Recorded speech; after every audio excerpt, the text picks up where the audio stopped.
জাতীয় পরিচয়পত্র এনআইডি নিবন্ধন সম্পন্ন করেছেন বিএনপির ভারপ্রাপ্ত চেয়ারম্যান তারেক রহমান। কমিশনারদের সিদ্ধান্তের পর জাতীয় পরিচয়পত্র গ্রহণের পর ভোটার হিসেবে তাকে অন্তর্ভুক্ত করা হবে বলে জানিয়েছেন নির্বাচন কমিশন সচিব। এ সময় তার মেয়ে ব্যারিস্টার জাইমা রহমানও এনআইডি নিবন্ধন করেন। নিয়ামুল আজিজ সাদিকের রিপোর্ট।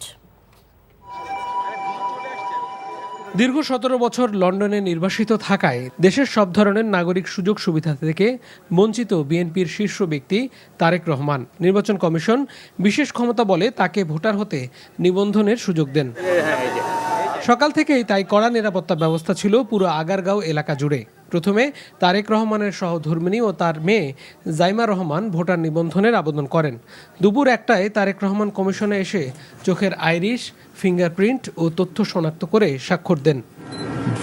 নিবন্ধন কমপ্লিট করে গেলেও এখানে আমাদের প্রসেসের জন্য সময় লাগে, কারণ এটা আপলোড করে আপনার ওনাদের ফিঙ্গারপ্রিন্ট এবং সিগনেচার ম্যাচিং, ফেস আইরিশ এগুলোকে ম্যাচিং করতে হয়। ম্যাচিং করার পরে কনফার্ম হলে তখন আর কি ওনাদেরকে একটা ভোটার আপনার আমরা এনআইডি নাম্বার যেটা বলি সে নাম্বারটা দেওয়া হয়। তো এটা করতে কিছু সময় লাগবে।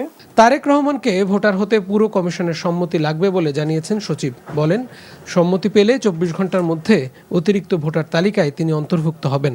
কমিশনের সিদ্ধান্ত, কমিশনের অনুমতি দুভাবে পাওয়া যায়। একটা হচ্ছে আনুষ্ঠানিক সভা করে, আর একটা হচ্ছে নথির মাধ্যমে।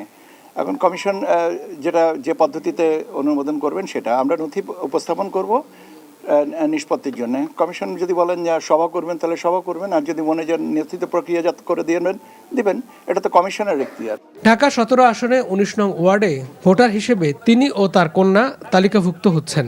Niamul Aziz Sadik, NTV news, Dhaka.